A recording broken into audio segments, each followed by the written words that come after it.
نحمده ونصلي ونسلم على رسوله الكريم اما بعد فاعوذ بالله من الشیطان الرجیم بسم اللہ الرحمن الرحیم السلام علیکم ورحمۃ اللہ وبرکاتہ۔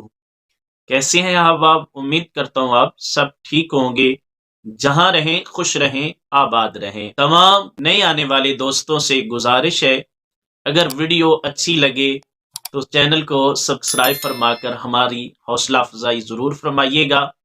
اللہ آپ سب کو شاد و آباد رکھے۔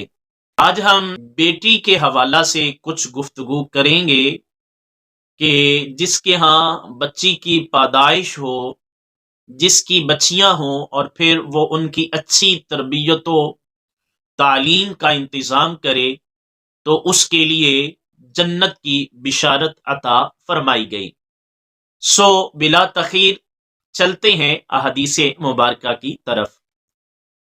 حضور نبی کریم صلی اللہ تعالی علیہ وسلم نے ارشاد فرمایا، ان ابی سعید الخدری رضی اللہ تعالی عنہ قال قال رسول اللہ صلی اللہ علیہ وسلم۔ حضرت ابو سعید خدری رضی اللہ تعالی عنہ فرماتے ہیں کہ رسول اللہ صلی اللہ علیہ وسلم نے ارشاد فرمایا، من عالی ثلاث بنات، تین بچیوں کی جو بندہ پرورش کرے، فَأَدَّبَهُنَّ، پھر ان کو اچھا ادب سکھائے، ان کی تربیت کرے، وَزَوَّجَهُنَّ، پھر ان کا نکاح کر دے، ان کی شادی کر دے، وَأَحْسَنَ إِلَيْهِنَّ، اور پھر اس کے بعد بھی ان کے ساتھ اچھا سلوک کرتا رہے، اچھے برتاؤ سے پیش آتا رہے، فَلَهُ الْجَنَّةُ، حضور علیہ الصلوۃ والسلام نے فرمایا اس کو جنت کی خوشخبری ہے۔ اس حدیث کو امام ابو داود اور امام ابو یعلا اور امام احمد نے درج فرمایا۔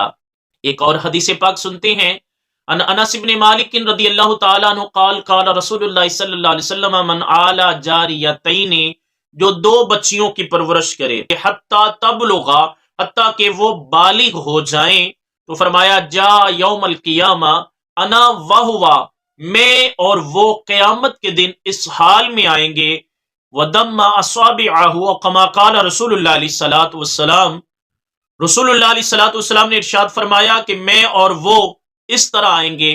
حضور نے انگلیوں کو ملا کر فرمایا کہ میں اور وہ اس طرح آئیں گے، تو یعنی رسول اللہ علیہ الصلوۃ والسلام گویا کہ فرما رہے ہیں کہ جو جس کے ہاں بچیوں کی پیدائش ہو، دو بچیوں کی پرورش کرے گا ان کے بالغ ہونے تک، تو فرمایا کہ وہ اور میں قیامت کے دن اکٹھا ہوں گے۔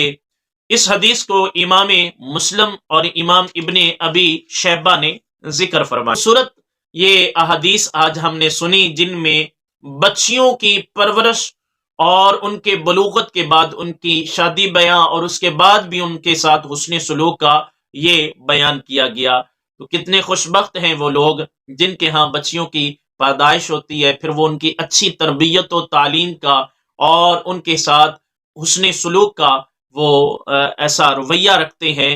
تو ہمیں چاہیے کہ جن کے ہاں بچیوں کی پیدائش ہو وہ ان کے ساتھ پیار کرے، اچھا سلوک کرے۔ بس تو یہ حال ہے کہ جس کے ہاں بچیوں کی پیدائش ہوتی ہے وہ غمگین ہو جاتا ہے، اس کو اچھا نہیں لگتا۔ بہرحال بچے بھی اللہ کی نعمت ہیں اور بچیاں بھی اللہ کی رحمت ہیں، ان سے پیار کیجئے جتنا ہو سکے۔ اللہ تبارک و تعالی جل مجدہ الکریم جن کے ہاں بچیاں ہیں اللہ ان کے بخت اچھے فرمائے، اللہ تعالیٰ ان کی اچھی تربیت و تعلیم کو عطا کرنے اور اس زیور سے ان کو آراستہ کرنے کی اللہ تمام مسلمانوں کو، والدین کو اللہ توفیق عطا فرمائے۔ امید کرتا ہوں آپ کو آج کا یہ ٹاپک اچھا لگا ہوگا۔ اپنا بہت سارا خیال رکھیے، ملتے ہیں نیکسٹ ویڈیو کے ساتھ۔